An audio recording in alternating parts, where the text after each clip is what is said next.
Halo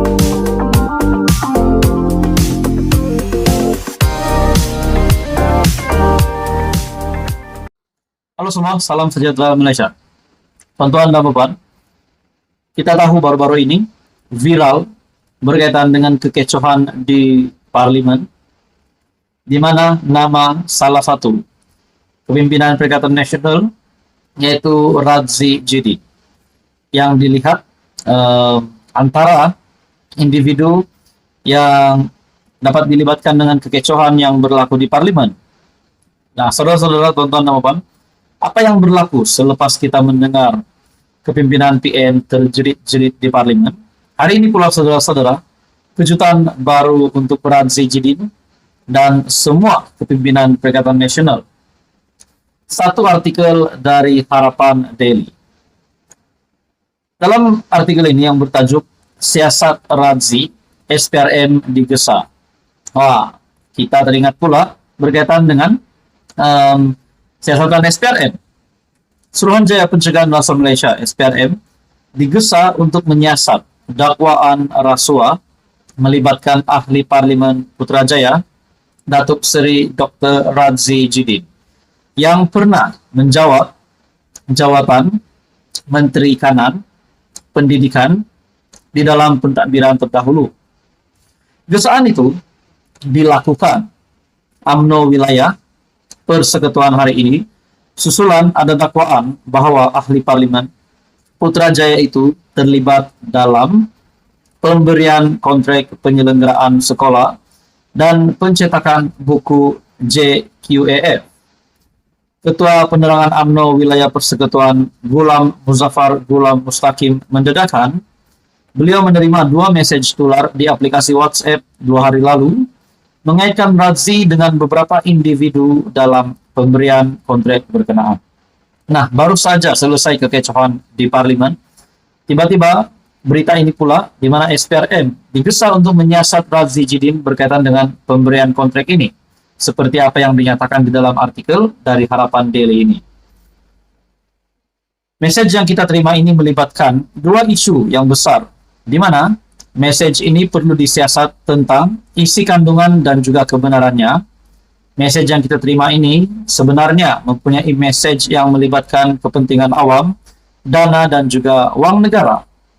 Mesej yang dihantar kepada kita itu berbentuk terlalu am. Jadi kita nak minta SPRM untuk siasat lebih dalam dan teliti tentang isu kandungannya, katanya di hadapan Ibu Pejabat SPRM di Putrajaya.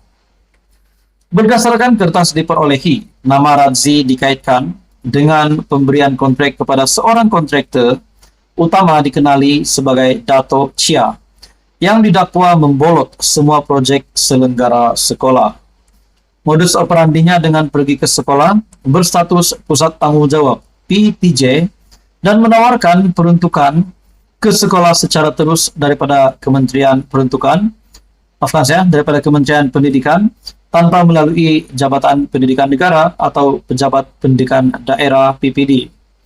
Kenyataan itu turut mendedahkan bahwa satu lagi mesej tular di WhatsApp dikatakan mengaitkan Radzi dengan pemberian kontrak secara terus bagi percetakan buku JQAF untuk prasekolah kepada individu bergelar tengku. Radzi menjadi Menteri Kanan Pendidikan pada Mac 2020 dalam kerajaan pimpinan Tan Sri Mahyadin sebagai Perdana Menteri.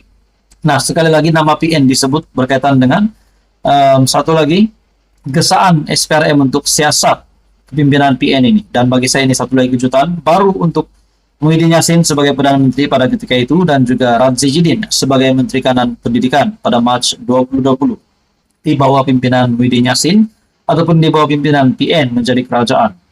Adakah di sini kalau didapati bersalah bakal digunakan tindakan undang-undang? Nah, saudara-saudara, artikel ini dari Harapan Daily, Siasat Radzi SPRM digesa. Sekian saja, teruskan bersama di dalam channel ini.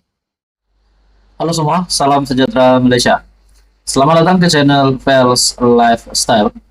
Saudara-saudara yang amat dihormati sekalian, tuan-tuan dan perempuan, seperti yang kita tahu, Tun Mahathir, bekas Perdana Menteri, dilantik oleh Perikatan Nasional ataupun kepimpinan Perikatan Nasional untuk menjadi penasihat kepada 4 negeri takbiran PAS ataupun Perikatan Nasional. Nah, saudara-saudara, adakah keputusan dari kepimpinan PN ini menunjukkan bahwa ini adalah satu keputusan yang tepat untuk PN, untuk masa depan PN? Adakah ini benar-benar akan memberikan kebaikan kepada Perikatan Nasional?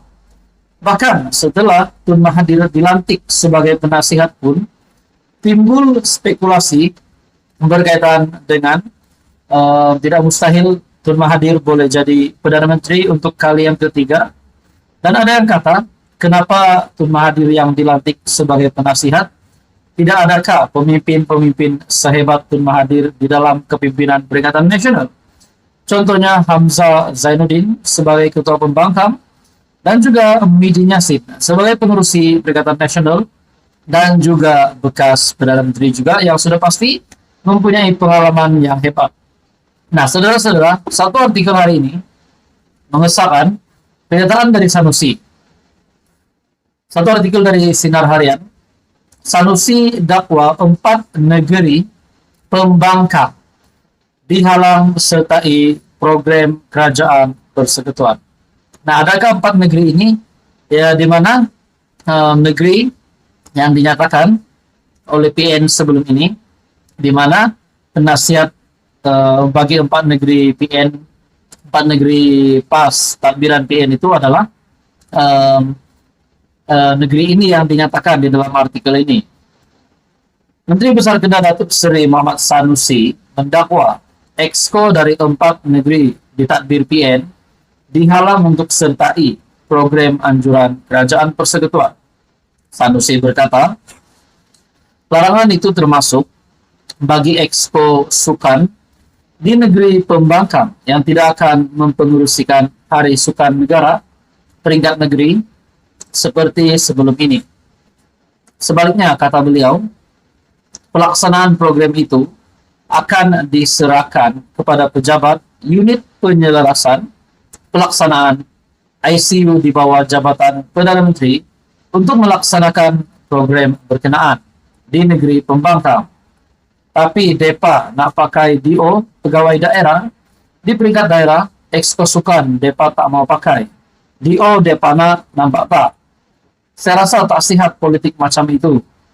Awal DEPA pecat Kedah dari Malaysia adakah? Kalau rasa Kedah part of Malaysia, tak patut buat macam itu, menurut Sanusi. Beliau juga berkata demikian kepada media selepas mengadakan mesyuarat bersama lembaga pengarah. Nah, saudara-saudara yang amat dihormati semua, tuan-tuan dan puan, adakah 4 negeri pembangkang yang dinyatakan oleh Sanusi ini? 4 negeri yang di mana Mahathir dilantik sebagai penasihat. Nah, adakah ini satu kesan buruk yang mula ataupun terawal muncul setelah Tun Mahathir menjadi penasihat bagi 4 negeri takbiran PAS ataupun Perikatan Nasional? Nah, saudara-saudara, kita kembali kepada spekulasi sebelum ini yang menyatakan setelah Tun Mahathir menjadi penasihat kepada 4 negeri PN, bagaimana dengan Hamzah Zainuddin? Bagaimana dengan Muhyiddin Yassin? Adakah Muhyiddin Yassin akan merajuk? Akan merajuk dan membawa keluar bersatu? Disebabkan PAS dilihat lebih memilih Tun Mahathir. Nah, itu hanya menjadi spekulasi. Begitu juga dengan Hamzah Zainuddin, kita nampak beliau adalah seorang pemimpin yang hebat. Namun yang dilantik sebagai penasihat untuk 4 negeri PN adalah Tun Mahathir. Nah, saudara-saudara, menurut Anda, apa komen Anda? Sekian saja untuk kali ini. Teruskan bersama di dalam channel ini untuk info yang seterusnya. Mohon bantu channel ini dengan menekan butang like, share, dan juga subscribe.